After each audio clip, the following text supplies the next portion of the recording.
Lessons with Miss H, and today we're going to do page 97, Unit 2, Week 5.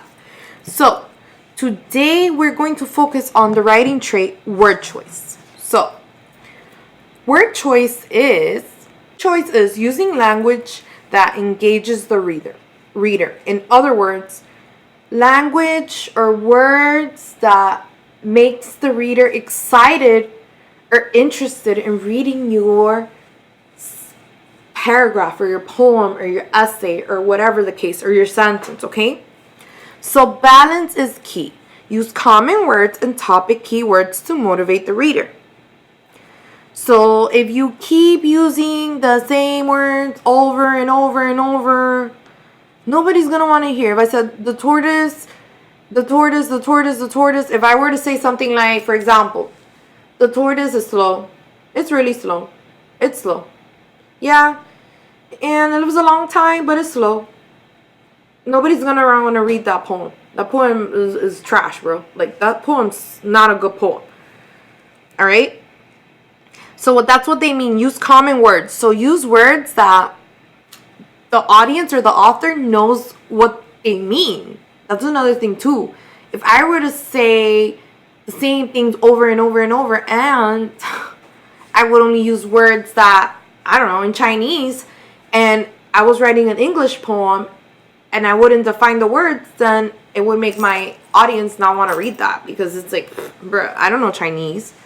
Topic keywords.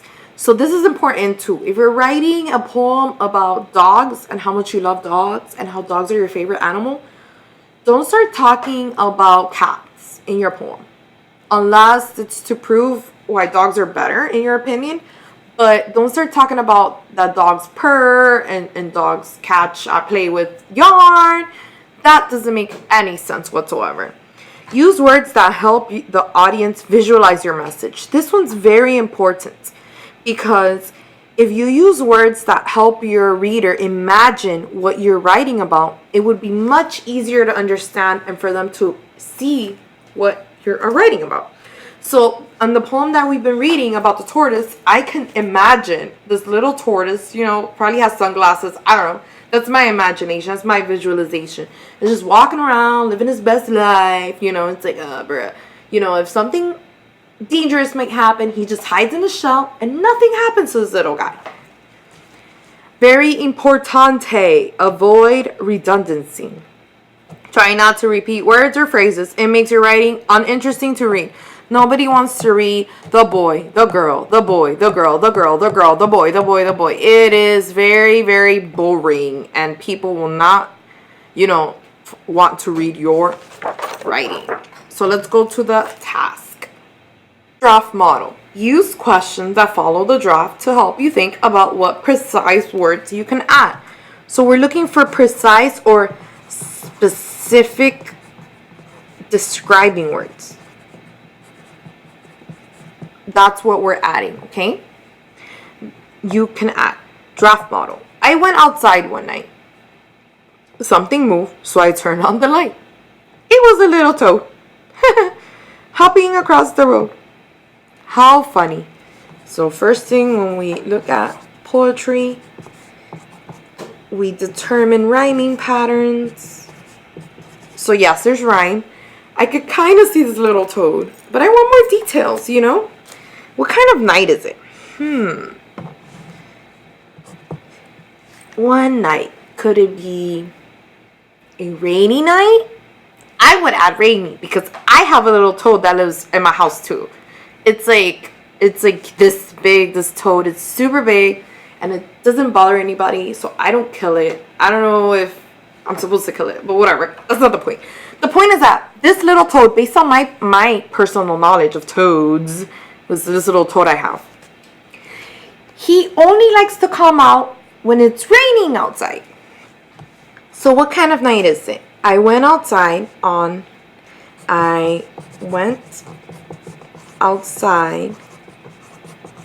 one gloomy, rainy night. Oops. So now I want you to add two words that describe the night.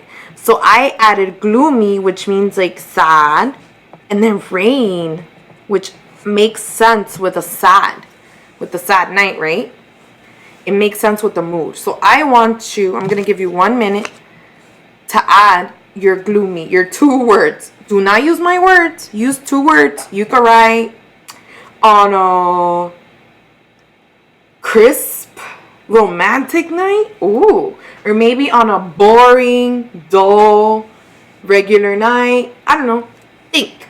What two words can you use to describe a night?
Number 2, what does the toad look like? Well, I have a lot of knowledge about that because, like I said, I have a little toad. I was gonna say a tortoise.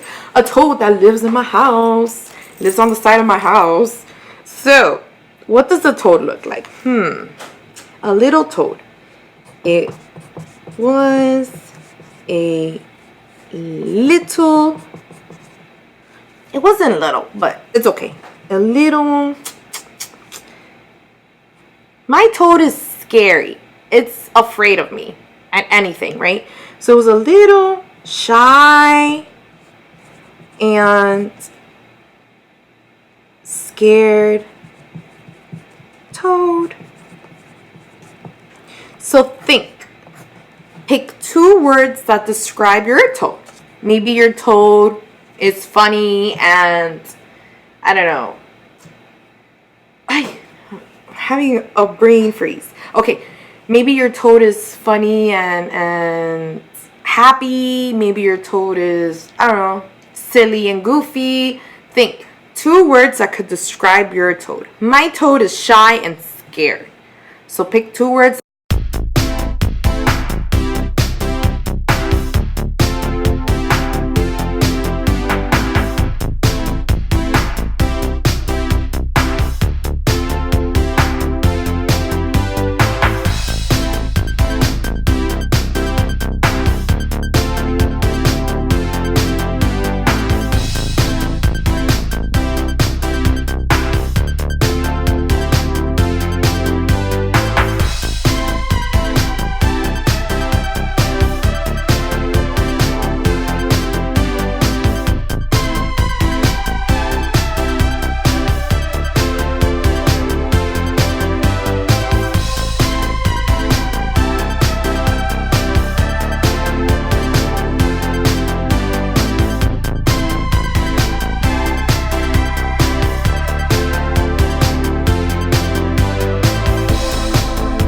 That describe your toad. Awesome. Number 3.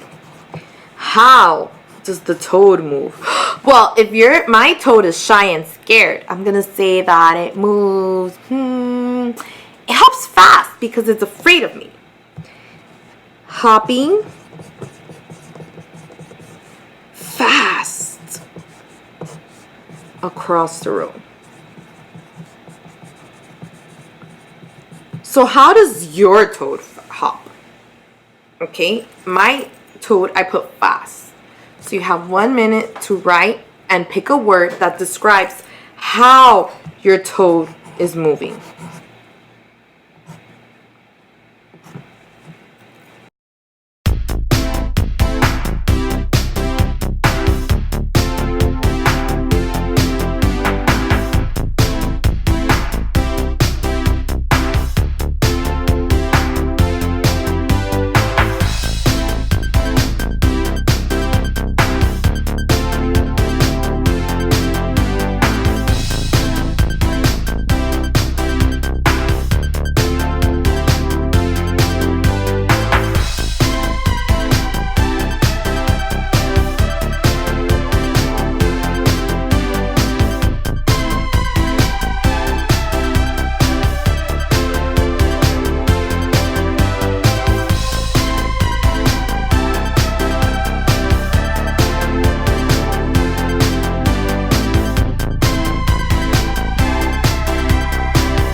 set, go. Let's review. Ooh. So, word choice is a writing trait where you use language that engages the reader. In other words, that makes the reader want to read your story.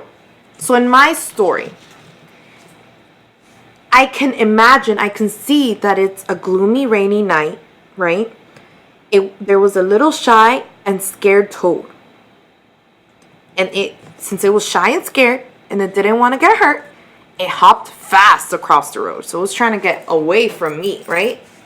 So these are the words. This is the way of adding words to your writing that will help your author, the reader, I mean, help you as the author or the reader understand and visualize your story about your little frog. Don't forget to hit that notification bell to stay up to date with all the homework vids. Also, you should be reading 30 minutes every day. You can use Maya to do that, or a book if you borrowed one from Miss H. Okay? Until next time, bye!